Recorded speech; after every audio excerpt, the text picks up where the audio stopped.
इससे पहले ना किसी ने सुनी, ना किसी ने देखी इतनी सटीक भविष्यवाणी। चाल चक्र। नमस्कार, बहुत स्वागत है आपका। आप देख रहे हैं चाल चक्र और मैं हूं आपके साथ शैलेंद्र पांडे। अक्सर लोग ये जानना चाहते हैं कि जो पूजा मैं करता हूं या जो मैं पूजा करती हूं उसका सही तरीका क्या है, किस तरीके से मैं पूजा करूं जिससे पूजा भी संपूर्ण हो जाए और पूजा का फायदा भी हमें प्राप्त हो सके। तो आज हम आपको बताएंगे कि पूजा करने का सबसे सरल और सबसे सटीक तरीका आखिर क्या है। चाल चक्र में आज क्या खास है, चलिए बताते हैं आपको। चाल चक्र में आज बात करेंगे कि दैनिक जीवन में एक सामान्य आदमी पूजा उपासना कैसे करेगा। बात करेंगे कि पूजा उपासना में कौन सी सावधानियों का पालन करना चाहिए और कैसे पूजा करें, क्या तरीकों को समझें कि पूजा सफल हो और मनोकामना पूरी हो। चलिए कार्यक्रम को आगे बढ़ाते हैं और सबसे पहले हर रोज की तरह एक नजर डाल लेते हैं आज के पंचांग पर। आज तिथि है फाल्गुन कृष्ण पक्ष की प्रतिपदा तिथि, सुबह के 11:18 तक। नक्षत्र है पूर्वा फाल्गुनी नक्षत्र, सुबह के 9:36 तक। इसके बाद उत्तरा फाल्गुनी। चंद्रमा सिंह राशि में रहेंगे शाम को 3:07 तक। इसके बाद कन्या राशि में चले जाएंगे। राहु काल का समय शाम को 4:30 से तकरीबन 6 बजे तक रहेगा और पश्चिम दिशा की तरफ आज यात्रा करने की मनाही है, लेकिन अगर यात्रा करना जरूरी है, मजबूरी है, तो जरा सा पान का पत्ता खाकर और भगवान का स्मरण करके यात्रा करेंगे तो मुश्किल से बचे रहेंगे। एक सूचना आपको और दे देते हैं कि कौन सा है वो टेलीफोन नंबर जिस पर फोन करके आप हमारे साथ जुड़ सकते हैं। तो वो नंबर भी आप नोट कर लीजिए। हमारा नंबर है 0120480733 0120480733। चलिए, पूजा करने के पहले या किसी भी काम को करने के पहले उसकी प्रिपरेशन होती है, उसकी तैयारी होती है। तो सबसे पहले यही जानते हैं कि आखिर पूजा की तैयारी कैसे करेंगे। देखिए, प्रातः काल उठ करके पूजा स्थान की साफ सफाई करिए प्रॉपर तरीके से। बहुत सारे लोग होते हैं वो कहते हैं कि हम हफ्ते में एक दिन पूजा स्थान की सफाई करते हैं, मतलब नहाएंगे रोज, अपने रोज नहाएंगे और भगवान की सफाई, भगवान की स्थान की सफाई एक दिन करेंगे। ये तार्किक नहीं है। तो सुबह उठ करके पूजा स्थान की अच्छी तरह से साफ सफाई करें। पूजा स्थान पर जो फूल आपने अर्पित किए थे, जो अगरबत्ती की या धूप बत्ती की राख है, इन्हें इधर उधर ना फेंकें, या तो इन्हें क्यारी में डाल दें या जमीन में दबा दें। स्नान करने के बाद पूजा के लिए बैठें। देखिए, नहाने का बड़ा इंपॉर्टेंस है। वैसे तो हिंदू धर्मशास्त्र स्वच्छता के साथ साथ शुचिता की बात करते हैं, यानी स्वच्छता होगी शरीर की और मन की जो स्वच्छता होगी उसे कहते हैं शुचिता। स्नान करने से क्या होता है, मन में एक ऑटोमेटिकली अपने आप एक पवित्र भाव पैदा हो जाता है। तो स्नान करने के बाद आप पूजा के लिए बैठिए और वहां से आपकी पूजा शुरू होगी। अब ये तो पूजा की प्रिपरेशन हो गई, तैयारी हो गई। अब पूजा की शुरुआत कैसे करेंगे। अपने आसन पर बैठिए। मैं हमेशा कहता हूं अपने कार्यक्रमों में, और हमारे तमाम विद्वान दर्शक जानते हैं कि आपका जो आसन होना चाहिए वो पर्सनल होना चाहिए, व्यक्तिगत होना चाहिए। उसी आसन पर आप पूजा करेंगे, उसी आसन पर आपकी पत्नी करेंगी, उसी आसन पर आपका पुत्र या पुत्री करेगा तो सही नहीं होगा। सबके अपने अपने आसन होने चाहिए। अपने आसन को बिछाइए और अपने आसन पर बैठिए। आसन जो है वो ऊनी हो या मोटा सूती आसन हो तो बहुत अच्छा होगा। इसके बाद चाहें तो दीपक जला ले, क्योंकि हम ऐसा मानते हैं, हमारी परंपरा ऐसा मानती है कि ईश्वर प्रकाश के स्वरूप में विद्यमान रहते हैं। तो चाहें तो आप दीपक जला लें और घर की पूजा में सामान्यतः तिल के तेल का या घी का दीपक जलता है वो आप जला लीजिए। सुगंध के लिए धूप बत्ती जला सकते हैं, लेकिन धूप बत्ती ऐसी मत जलाइएगा कि आपके नाक में धुआं आने लगे और आपका मन घबराने लगे। आप ऐसा भी कर सकते हैं कि पूजा की शुरुआत करने के पहले सफाई के बाद भी वहां धूप बत्ती जला करके रख सकते हैं, ताकि उसकी खुशबू वहां फैली रहे और उसका जो धुआं है वो उड़ जाए। ऐसा भी किया जा सकता है। तो सुगंध के लिए धूप बत्ती आप जला सकते हैं। इसके बाद पहले प्रार्थना करें कि आपकी पूजा सफल हो। एक बहुत राज की बात बताऊं, एक सूत्र बता देता हूं आपको पूजा का, कि भगवान की पूजा भगवान की इच्छा के बिना कोई नहीं कर सकता, संभव ही नहीं है। आप देखिए, कभी कभी आप पूजा करते होंगे तो आपका मन बहुत अच्छा लग जाता होगा, आपको बड़ा आनंद आता होगा, और कभी कभी पूजा करते होंगे तो आपका मन होता होगा कि अरे जल्दी खत्म हो तो मैं चलूं। ये जो मन की अवस्था है ना, ये हर स्थिति में एक समान नहीं रहती है। आप चाहते हैं कि आप रोज पूजा करें और रोज आपको आनंद आए, तो इसके लिए पूजा की शुरुआत करने के पहले भगवान से अनुमति लें कि प्रभु मैं आपकी पूजा करना चाहता हूं, आपके दिए हुए शरीर से आपकी ही पूजा करना चाहता हूं, मुझे अनुमति दीजिए कि मेरी पूजा सफल हो। ये एक बहुत काम का सूत्र है। जिनका मन पूजा में नहीं लगता उन्हें इसका पालन जरूर करना चाहिए। अब अगला प्रश्न, सबसे पहले किस देवी देवता की उपासना करें, कहां से पूजा शुरू करें? ये तो शुरू हो गई पूजा आपकी, आपने दीपक जला लिया, आपने भगवान को पुष्प अर्पित कर दिए, आपने धूप बत्ती जला ली, पूजा आपकी शुरू हो गई। अब अगर आपको मंत्र जपना है या स्तुति पढ़नी है या ध्यान करना है, सबसे पहले कहां से शुरू करें? देखिए, सामान्य रूप से सबसे पहले गणेश जी का स्मरण किया जाता है।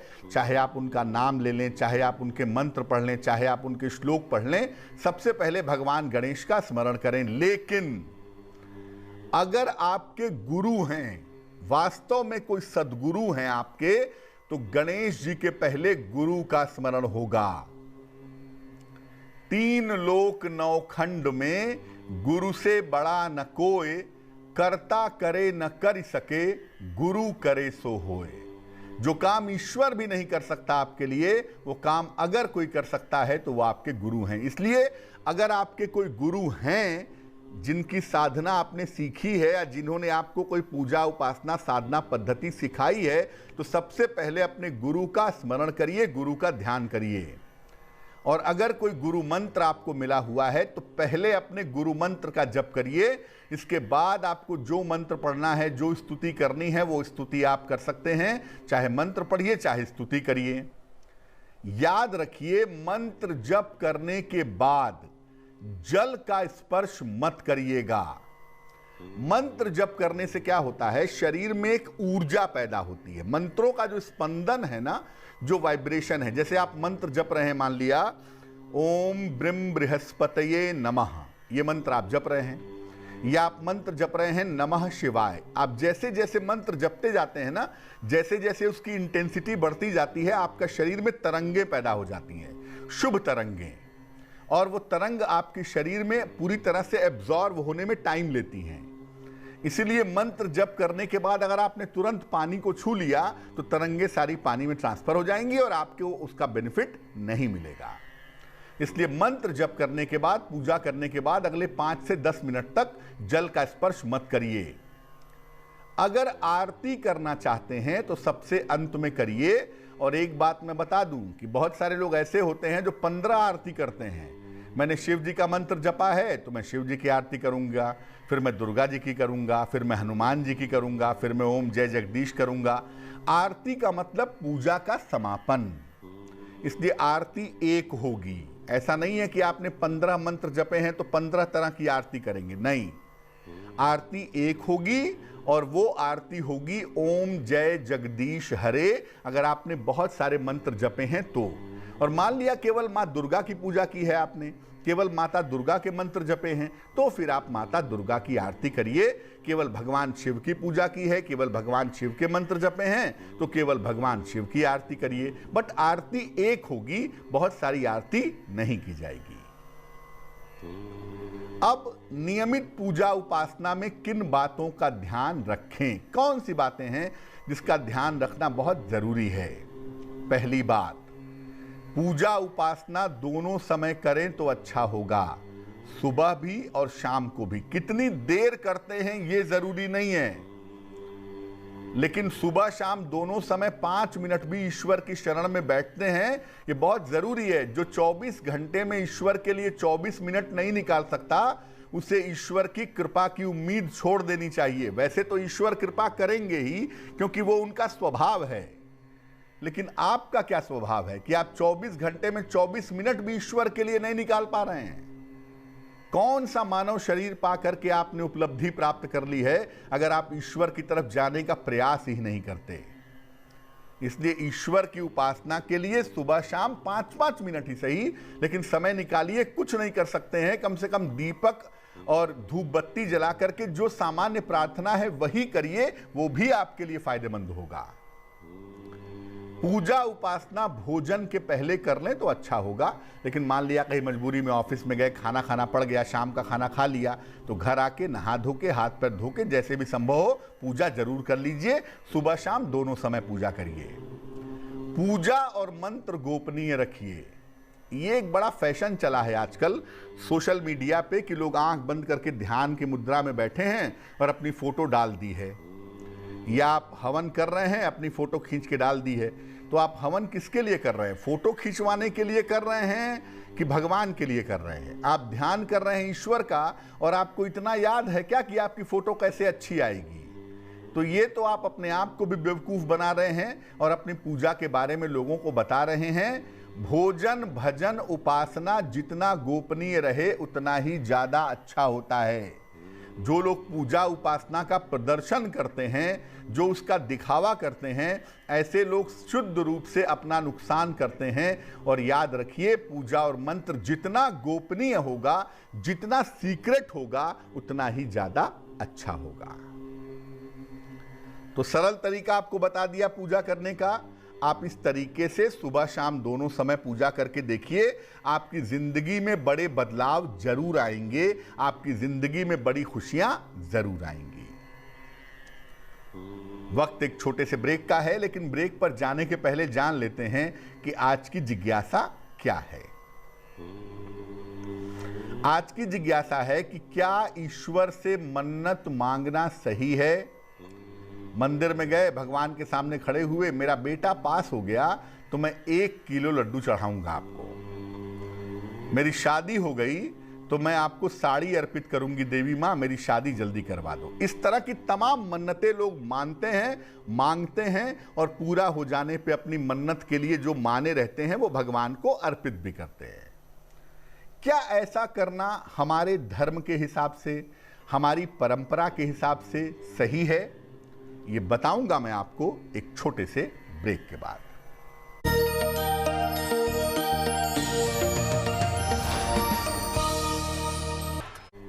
स्वागत है आपका ब्रेक के बाद। ब्रेक पर जाने के पहले हम आपको पूजा उपासना के तरीकों के बारे में बता रहे थे।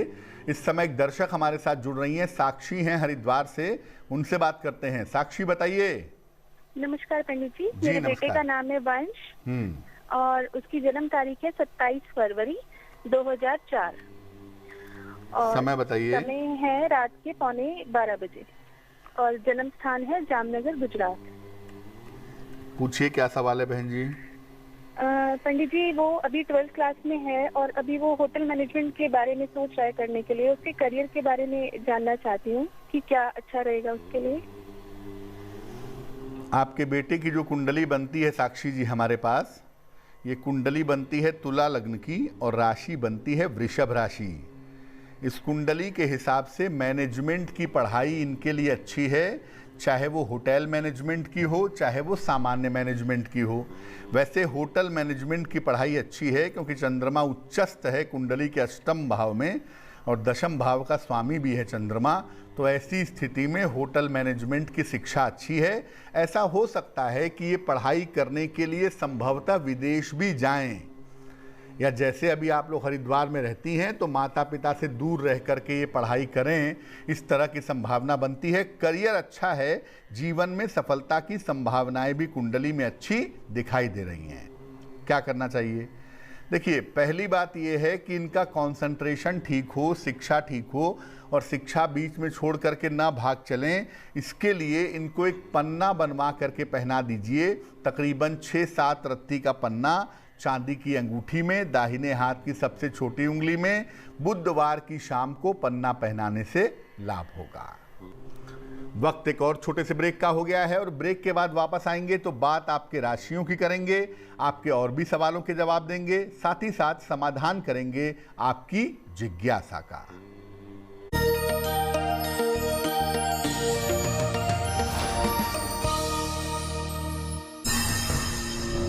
इससे पहले ना किसी ने सुनी, ना किसी ने देखी इतनी सटीक भविष्यवाणी। चाल चक्र। स्वागत है आपका ब्रेक के बाद। ब्रेक पर जाने के पहले हम आपके प्रश्न के उत्तर दे रहे थे और आपको बता रहे थे कि पूजा उपासना जो आप करते हैं उसका सही सिस्टम क्या है, सही तरीका क्या है। बात अब आपकी राशियों की करेंगे, आपके प्रश्न का उत्तर भी देंगे, लेकिन उसके पहले स्वस्थ रहने के सरल उपाय निरोगी भव में। एक बार चाय बन जाने के बाद उसी समय पी लेना बेहतर होता है। चाय को दोबारा गर्म करके कभी मत पीजिए। अगर आप चाय को दोबारा बार बार गर्म करके पीते हैं तो इससे लिवर संबंधी समस्या आपको परेशान कर सकती है। इस बात का ध्यान रखिएगा। चलिए राशियों के सिलसिले की शुरुआत करते हैं और सबसे पहले जानते हैं मेष राशि। मेष राशि, धन की स्थिति आपकी अच्छी बनी रहेगी। करियर में आपके सुधार के योग बन रहे हैं। काम में थोड़ी व्यस्तता रहेगी। शुभ रंग आपका सफेद और भाग्य आपका साथ निभाएगा 75%। वृषभ राशि, स्वास्थ्य का ध्यान बनाए रखें। धन के खर्चे आपके बढ़े रहेंगे। किसी मित्र का सहयोग हालांकि इस समय में प्राप्त होगा। शुभ रंग आपका हरा और भाग्य साथ निभाएगा 65%। मिथुन राशि, करियर में आप मेहनत करें तो बेहतर होगा। काम आप बिल्कुल मत टालिएगा। कीमती सामान आज संभाल कर रखिए, कोई सामान गायब ना हो जाए। शुभ रंग आपका आसमानी और भाग्य होगा 70%। कर्क राशि, करियर में सुधार के योग बन रहे हैं। मानसिक चिंताएं कम होंगी। छोटी यात्रा के योग दिख रहे हैं। शुभ रंग आपका क्रीम और भाग्य होगा 75%। सिंह राशि, धन की समस्याएं दूर होंगी। करियर में सफलता के योग बन रहे हैं। परिवार में शुभ कार्य होंगे। शुभ रंग आपका नीला और भाग्य होगा 85%। कन्या राशि, धन लाभ के योग बने हुए हैं। संतान पक्ष की उन्नति होगी। वाणी और स्वभाव का ध्यान रखिएगा आज। शुभ रंग आपका हरा और भाग्य होगा 65%। तुला राशि, नौकरी में पदोन्नति के योग बन रहे हैं। संतान का सहयोग आपको प्राप्त होगा। संपत्ति की समस्या हल होगी। शुभ रंग आपका पीला और भाग्य होगा 75%। वृश्चिक राशि, करियर में आपके सुधार होगा। धन की समस्याएं आपकी हल होंगी। संपत्ति का काम आपका बन जाएगा। शुभ रंग आपका नारंगी और भाग्य होगा 80%। धनु राशि, धन का लाभ होगा। करियर में आपको सफलता मिलेगी। स्थान परिवर्तन के योग बने हुए हैं। शुभ रंग आपका पीला और भाग्य होगा 75%। मकर राशि, स्वास्थ्य का ध्यान रखें। लिखा पढ़ी में सावधानी रखें। कोई रुका हुआ काम आपका पूरा होगा। शुभ रंग आपका गुलाबी और भाग्य होगा 65%। कुंभ राशि, सेहत में सुधार होगा, पारिवारिक अशांति दूर होगी, लेकिन खान पान का आज ध्यान रखेंगे। शुभ रंग आपका फिरोजी और भाग्य होगा 70%। मीन राशि, करियर में सफलता मिलेगी, धन लाभ के योग बन रहे हैं, आर्थिक लाभ होगा। शुभ रंग आपका लाल और भाग्य होगा 70%। एक और दर्शक हमारे साथ जुड़ रही हैं, रंजीता हैं उत्तर प्रदेश से। रंजीता जी से बात करते हैं, बताइए। मध्य प्रदेश से जी। नमस्ते पंडित जी नमस्कार, बताइए। अपने बेटा के विषय में पूछना था। जन्म तारीख क्या है बेटे की? 19 अक्टूबर 2006। समय बताइए। रात के 10:45। कहाँ जन्म हुआ है? बिहार, बेतिया में। बेतिया में जी। पूछिए, क्या प्रश्न है? वो एक पंडित जी से मैं पूछी थी तो बताए थे कि सूर्य, मंगल और गुरु और शुक्र सब अस्त हो गए हैं। तो उसके लिए क्या करना चाहिए, कब तक ये ऐसा रहेगा, यही जानना चाहते हैं। कुंडली आपके बेटे की मिथुन लग्न की है और राशि बनती है कन्या। कुंडली में मंगल और शुक्र ये दो ग्रह अस्त हैं। ग्रहों के अस्त होने पर ऐसा माना जाता है कि उनके जो शुभ प्रभाव होते हैं, उनकी जो ताकत होती है, वो आपको जीवन में प्राप्त नहीं हो पाती। तो प्रॉब्लम तो है कुंडली में, क्योंकि मिथुन लग्न में शुक्र अगर अस्त हो गया तो शिक्षा को लेके, करियर को लेकर के दिक्कतें ज़रूर होंगी। लेकिन अच्छी बात यह है आपके बेटे की कुंडली में कि आपके बेटे का बृहस्पति सही जगह बैठा है, जो जिंदगी को आगे बेहतर बनाने में आपके पुत्र की सहायता करेगा।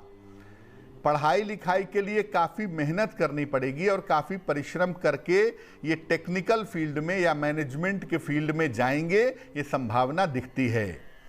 अब इनका जीवन बेहतर हो, जीवन की मुश्किलें कम हो जाएं, उसके लिए इनको एक ओपल बनवा करके पहना दिया जाए।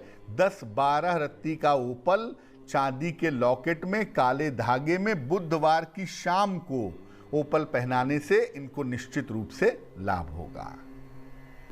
एक दर्शक जुड़ रही हैं इस बीच हमारे साथ, सुषमा जी हैं गुड़गांव से, उनसे बात करते हैं, बताइए। नमस्कार पंडित जी। जी नमस्कार।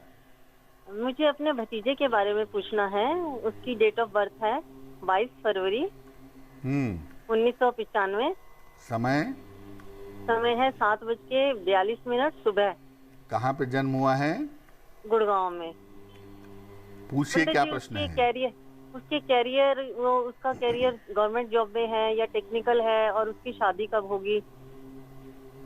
नौकरी नहीं उसकी लग पा रही। उसने इंजीनियरिंग किया, अब कह रहा मेरा इंटरेस्ट नहीं है इंजीनियरिंग में, क्या करें, बड़े परेशान हैं।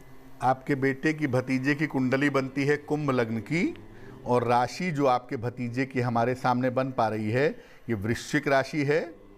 बेटे की जो भतीजे की जो महादशा है वो बुध की है, और अंतरदशा सूर्य की चल रही है अप्रैल 2021 तक। बुध में चंद्र की दशा में इनको नौकरी मिलेगी, यानी मई जून जुलाई के समय में इनको नौकरी मिलने की संभावनाएं दिखती हैं, और अभी नौकरी ही करनी चाहिए। नौकरी ज़्यादातर इस कुंडली में प्राइवेट दिख रही है, लेकिन अगर चाहें तो प्राइवेट नौकरी के साथ गवर्नमेंट जॉब की तैयारी भी कर सकते हैं।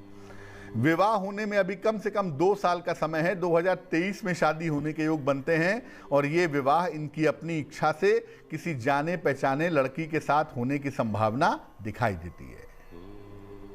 चलिए अब बात कर लेते हैं उनकी जिनका है आज जन्मदिन। जिन लोगों का जन्मदिन है उन्हें हम सबकी तरफ से जन्मदिन की हार्दिक शुभकामनाएं। आने वाले वर्ष में आर्थिक स्थिति आपकी अच्छी रहेगी, नौकरी और व्यवसाय की समस्याएं हल होंगी। इस साल स्वास्थ्य में थोड़ी दिक्कतें रह सकती हैं। हालांकि साल के अंत में विदेश से संबंधित लाभ भी आपको हो सकता है। क्या करना चाहिए? पूरे साल भर सूर्य मंत्र का अगर आप जप करें, ओम आदित्याय नमः, इस मंत्र का पूरे साल जप करें तो आपके लिए बहुत अच्छा रहेगा। चलिए अब जान लेते हैं आज की जिज्ञासा और उसका समाधान। आज की जिज्ञासा है कि क्या ईश्वर से मन्नत मांगना सही होता है? देखिए, ईश्वर केवल प्रार्थना से भी आपकी बातें सुन लेते हैं। हालांकि मैं ये कहूँगा कि ईश्वर को प्रार्थना की भी ज़रूरत नहीं है, उन्हें सब पता होता है कि आपको किस चीज़ की ज़रूरत है। फिर भी प्रार्थना तक बात आपकी ठीक है, लेकिन प्रार्थना में किसी घूस के लिए या किसी उपहार को देने की बात कहना ये उचित नहीं है। आप उसको क्या देंगे जिसने इस दुनिया को दिया है? इसके लिए किसी तरीके के घूस की, उपहार की जरूरत नहीं है कि तुम ऐसा कर दोगे तो मैं वैसा करूंगा। आपके देने की वजह से ईश्वर ऐसा करने लगेगा, तब तो भगवान ही मालिक है। मन्नत मांगना केवल अपने मन को संतुष्टि देने का तरीका है, इसका कोई भी शास्त्रीय या तार्किक आधार नहीं है। चलिए अब जान लेते हैं शुभ पहर का महत्वपूर्ण समय क्या है। शुभ पहर का समय है शाम को 6 बजे से 7:30 तक। इस समय में सुंदर कांड का पाठ करना चाहिए। आपको पद और प्रतिष्ठा की प्राप्ति होगी, लेकिन करेंगे शुभ पहर में ही, और वो समय होगा शाम को 6 बजे से 7:30 के बीच में। तो आज के लिए चाल चक्र में बस इतना ही। स्वस्थ रहिए, प्रसन्न रहिए, अपना बहुत ध्यान रखिए। मुझे दीजिए इजाजत, और आगे जरूर देखिए रिश्तों की कहानी संजय सिन्हा के साथ। नमस्कार।